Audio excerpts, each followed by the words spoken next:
എല്ലാ വഴികളും അവർ പരിശ്രമിച്ചു. ആ സമയത്ത് ഫണ്ടർ ഫാദർ എന്ന് പറയപ്പെടുന്ന, ഫ്രഞ്ച് ഫാദർ എന്ന് പറയപ്പെടുന്ന, ഫാദർ കെൽ എന്ന് പറയപ്പെടുന്ന ഇവരെല്ലാം ഇന്ത്യ രാജ്യത്തിൽ കാലുകുത്തി. പ്രത്യേകിച്ച് ഈ കേരളത്തിലും അവരുടെ ശല്യങ്ങൾ കൂടുതലായി. പലപേരും മുർത്തത്തായി പോയിക്കൊണ്ടിരുന്ന ഒരു സന്ദർഭത്തിൽ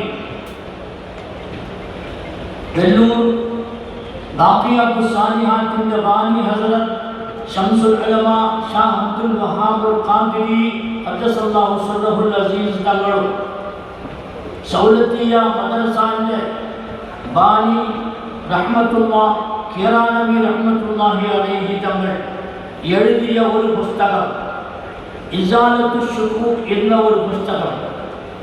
അത് ഈ മീസാനുൽ ഹക്കിൽ ചോദ്യം ചെയ്യപ്പെടുന്ന 29 ചോദ്യത്തിൻ്റെ മറുപടിയാണ് അതിലുള്ളത്. അത് ഉറുദുവിൽ തർജ്ജമ ചെയ്യപ്പെട്ടു.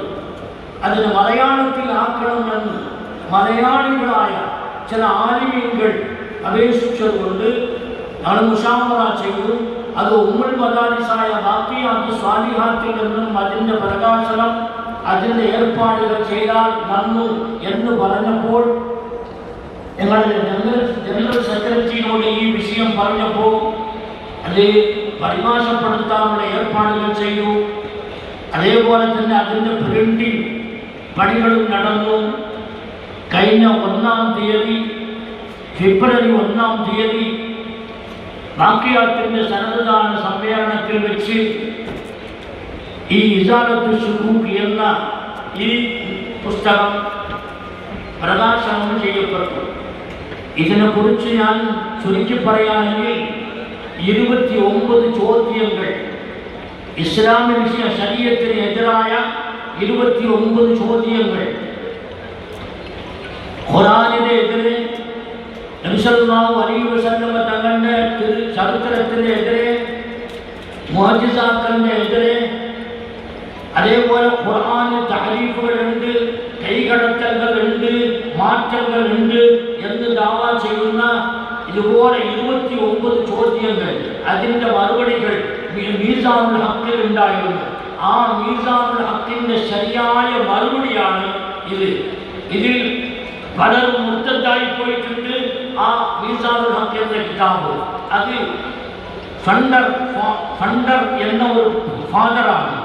റഹ്മത്തുള്ളാഹി ഖിറാനവി 1957 ഏപ്രിൽ 10-ാം തീയതി ആഗ്രയിൽ വെച്ച് ഒരു സംവാദം നടത്തി. ആ സംവാദത്തിൽ അവൻ പിഴച്ചുപോയി, അവൻ തോറ്റുപോയി.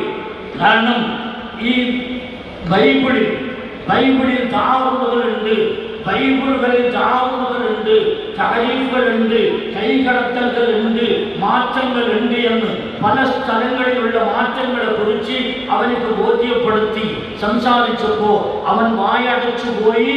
അവൻ പരാജയപ്പെട്ട് നിസാരനായി അവിടെ നിന്ന് പിരിഞ്ഞുപോയി. ഇത് വലിയ ഒരു ഇസ്ലാമിക ശരീഅത്തിന് മുന്നേറ്റത്തിന് ഒരു വലിയ ഒരു കാരണമാണ്. അന്ന് കാലത്ത് ഈ റഹ്മത്തുള്ളാഹി ഖിറാനവിയുടെ കിതാബുകൾ തർജ്ജമ ചെയ്യപ്പെട്ട് അതിൻ്റെ ചുരുക്കമാണ് ഇത്. അതിൽ 1-ാം ഭാഗമാണ് ഇവിടെ പ്രകാശനം നടന്നിട്ടുണ്ട്. അത് ഇൻഷാ അല്ലാഹ് ഇവിടെ സ്റ്റാളിൽ വെക്കപ്പെടും. ഫസ്റ്റ് കോപ്പി സ്വീകരിക്കാൻ ഞാൻ അൻവർ ഹാജിക്ക് എൻ്റെ കയ്യിൽ ഞാൻ കൈമാറും. പുസ്തകം ഏറ്റുവാങ്ങുന്നത് ഷാർജയിലെ സംസ്ഥയുടെ പ്രിയപ്പെട്ട പ്രവർത്തകൻ അൻവർ ബ്രഹ്മകുളം. പ്രിയപ്പെട്ട സണ്ണി ജോസഫ് MLA സദസ്സിനെ അഭിവാദ്യം